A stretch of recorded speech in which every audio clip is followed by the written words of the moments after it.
This episode of Transmission Folklore has content warnings for the following: general themes of murder and drowning, discussion of toxic relationships, and negative self-talk. Please do what you need to take care of yourself.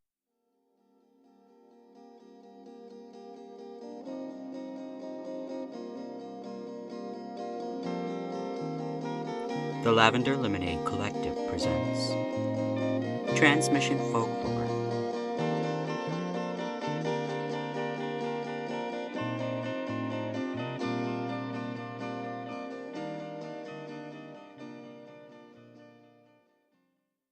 So you're a transformer, I guess.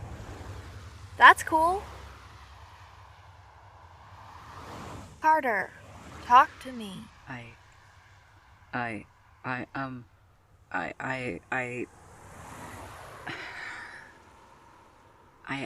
can't. I can't. Do you wanna? I can't look at you when you're nodding. I'm driving. I don't know, dude. This is just... It's a lot. I'm sorry about all of it.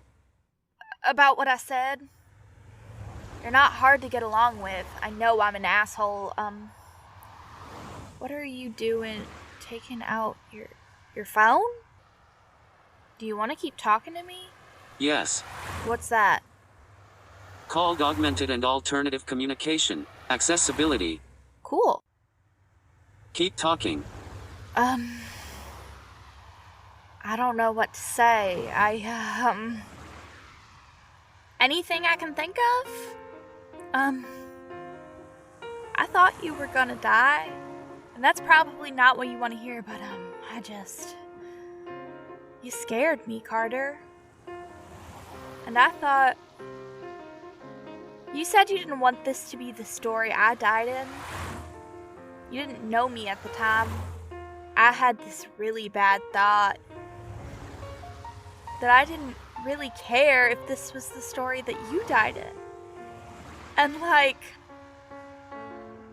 care a lot. I never want you to die. You could have died, and I'd have been the reason, Carter. You shouldn't be in this. You know that, right? This is not your moment. I mean, you don't know Emery.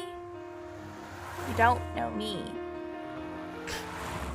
Didn't. But you shouldn't die here. On the side of the road in Missouri because a horrible thing hit you. Okay. This conversation is a bad one. New one. Okay.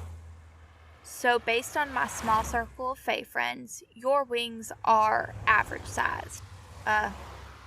Most wings come in as a second puberty, though I guess in your case, third puberty. So I've seen wingspan stretch up to 18 feet, and some stretch 4 feet. Most fae who grow them in the fae realm develop really light bones, so it just makes it easier to have smaller wings and be smaller. Yours are almost 10 feet. So, you're like an average wingspan. I think that's cool. Also, everyone I know just has wings that come in and just fit them. They're kind of chameleon with you. So if you suddenly get cured of depression, they might show that. I think your wings are pretty. I mean, giant wings. I love that. And you can flap them. Do you want to see if you do magic? Do I fly? Theoretically. I can't teach you how to fly. I don't have wings. Which is why I'm not a good person for this conversation. I'm gonna call Rowan when I get off the road. They'd probably be able to help, it's easier to talk to someone who gets it. Which is not the best mindset all the time, I guess, but Rowan's good people. They like you. And they want to help you out. I mean, before you were the normiest of us, but now you're so nice. It's impossible to hate someone as nice as you know? Which is annoying sometimes. I mean, why does the person I have to travel with have to have been nice, but also have such an intense sense of right and wrong? It's debilitating to travel with sometimes. Things aren't so easy. Have you ever tried to draw a circle? It's near impossible to draw a perfect circle. Even if you get close, there is imperfection. You might tell me, well, a computer can generate a perfect circle, but when you get down, pixels aren't a circle. It's impossible to draw a perfect circle. So when you make decisions, when you tell me they need to be perfectly right or wrong, sometimes it makes me want to shake you. I am trying my best. I've come so far in my life, and this is the best I've ever done. I used to be stuck in my ways, stuck in my own justice. I say that, but I'm making this about me. I'm a very big part of my life, though, and I can't think of a lot to talk about that won't stop me from driving.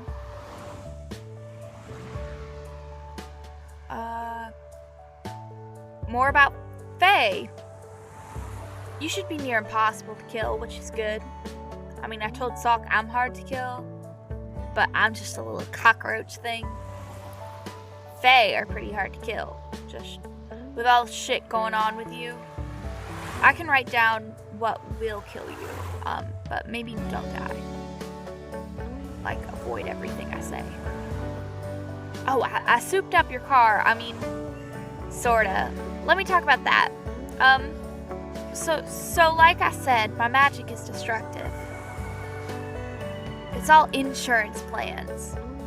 So the gas cap won't open if someone else tries to open it. It shoots out gas at them like a spray gun. I put chains on the tire because we're going north enough that we can get ice storms. I also rigged the windshield, which is why it's cracked. It won't crack anymore though. I did it wrong the first time. I bought a new transmission while you were out. Paid some kid at AutoZone to fix it. I did manage to fuck up the power steering though, so we're not using the highway. Which is why it's taking so long to get there. I feel like I've been rambling for days. I don't know the first thing about cars.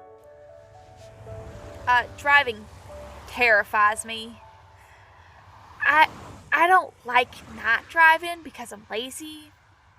I don't drive because I'm afraid. The road is huge, and like driving on it with all those bastards is just... I'm also just a terrible driver.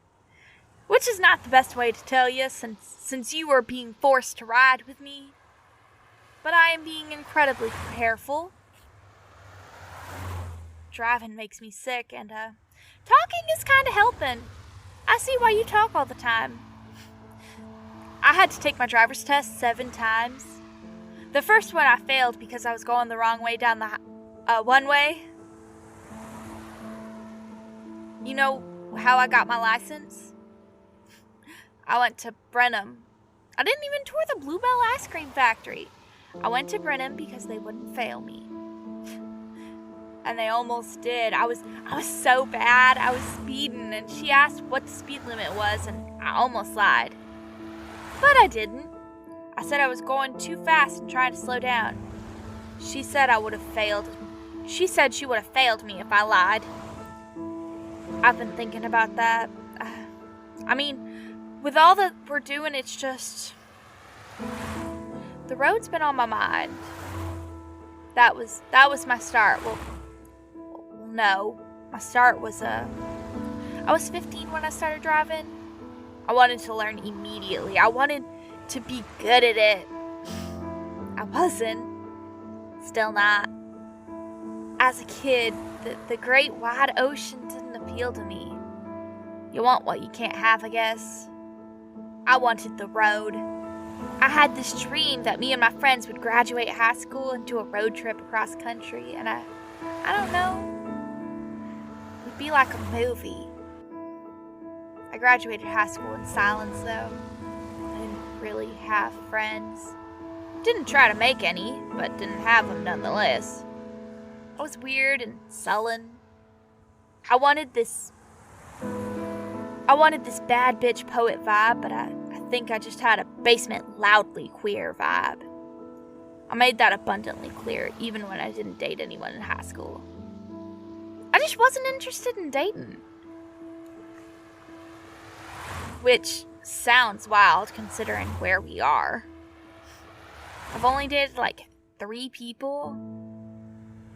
Leanna Cades, Ophelia Kreischer, and Emery. Leanna moved to Maine, which I'm pretty sure means she grew into her wealth. Ophelia and I broke up because she made this deal with the Fae, and well, this is Emery. Fae. There are fairies who are most of the time malicious. Not malevolent, but like mischievous, I guess. We will, at some point, if you're okay with it, use that as a get-out-of-jail-free card. Most of the folks who hate me are afraid of the Fae. Not that you're scary. You're not. Which I hope is not the vibe you try to give off. I don't know. I try to give off scary, but like, I'm not that great at it. But like, you give off, I don't know, like a gentle vibe. Someone who's drunk to bed with a water bottle. Just that the Fae are not to be fucked with, though. So that's a badass thing. If you want to be badass. I'm not good at this shit, comforting people. So sorry. This is just as good as it gets. Just me rambling about how little I can help you. What you read about the Fae, though, that's the truth. I mean, not the getting smaller stuff. You can get smaller, but most people don't, and I don't know how. I've never seen Rowan do it, but like, I've seen some others. Okay, let's talk weaknesses. Iron.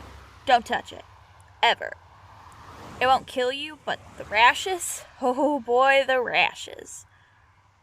Well, it will kill you. You're susceptible to iron poisoning, so don't get stabbed. Steel is made of iron. Iron supplements give some Fae explosive diarrhea, so don't take those. There's a lot of deals you can trick people into. I'll ask for some help with those, but I don't know about them. I know how to avoid Fae magic, so I'll tell you those rules. Don't trust lawyers. They're probably Fae. Don't trust actors. They're probably Fae. Always answer, "May I have your name?" with, "No, but you can call me." Never accept anything, including a compliment. Do not make deals of any kind. Always stay in their favor, or they'll make it bad for you. Fae are tricks to talk to. You're not, but like, the rules of time bend for their fairy world. The rules of logic bend. The rules are different for Fae. Talk about something else. Okay. What? How do you know Sock? I really like Sock. I don't know. Don't talk to me about it later. I just like her a lot. I used to really want to date Sock before I was with Emery. She treated me well. You ever meet someone and know they're gonna change your life? Is this helping? Yes. Sock walked up to me and said, "Hi. My name is Sock. Not like the garment, but like the friend. I want to be your friend, Sock." So she just was. We had this little D&D party. Sock was the first one to say, "What does the party need?" I feel like you're that kind of D&D player sometimes. But What does the party need became, do you guys need anything? That's how she ended her calls. Hey, before I go, you guys need anything? I missed it. Did you ask her out? I didn't think I deserved to. Which sounds absolutely embarrassing, I guess. What about you? Do you want to talk? No, I want to listen. I don't think I've ever would have been a good partner for her. I don't know. I thought Emery was the best I would get. Maybe that's self-defeating. Emery was everything I thought I was worth at that point. With my parents, things were always about how I wasn't doing enough for the family. With Emery, things were about how everyone else had hurt us. We were two broken things.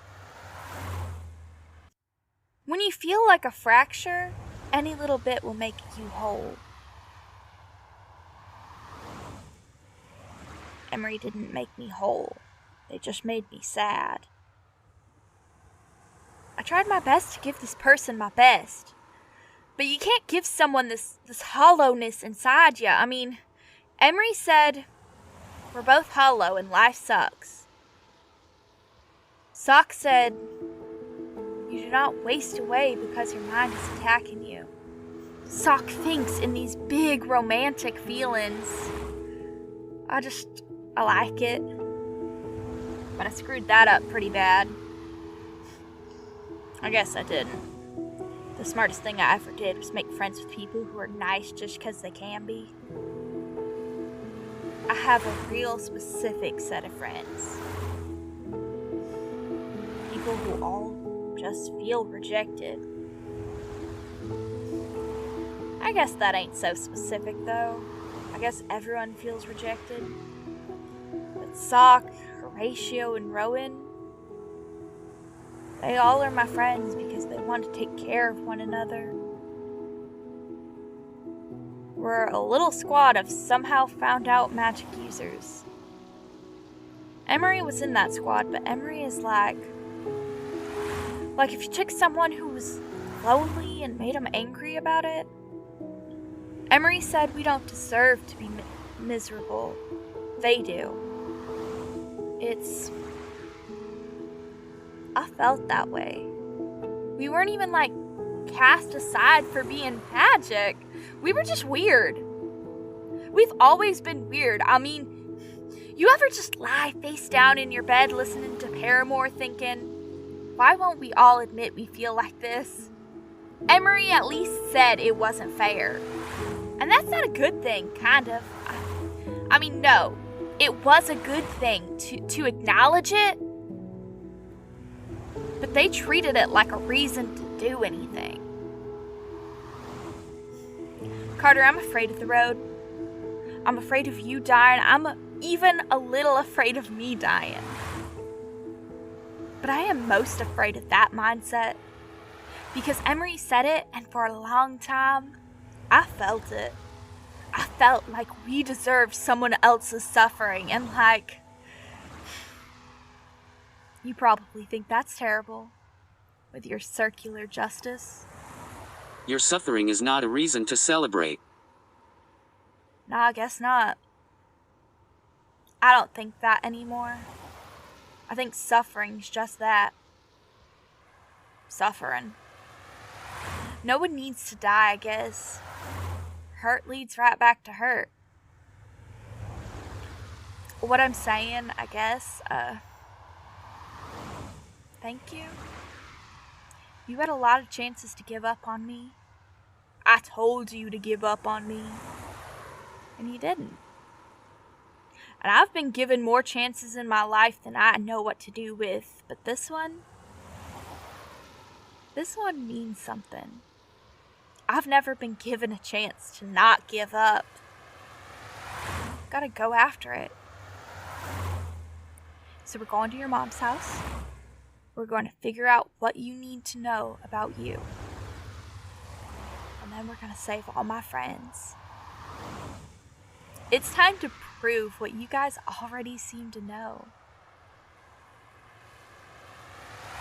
I'm not worth giving up on.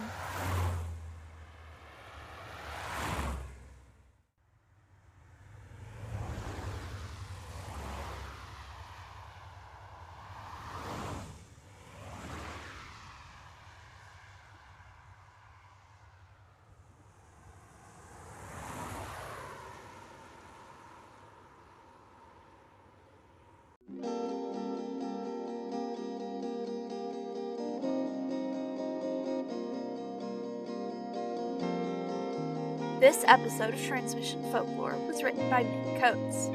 Carter is voiced by Orion Ibert. Sorrel is voiced by Mick Coates.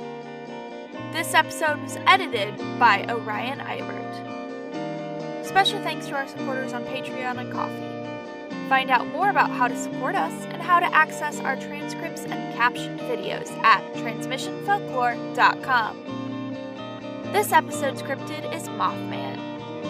He believes in you, and so do I.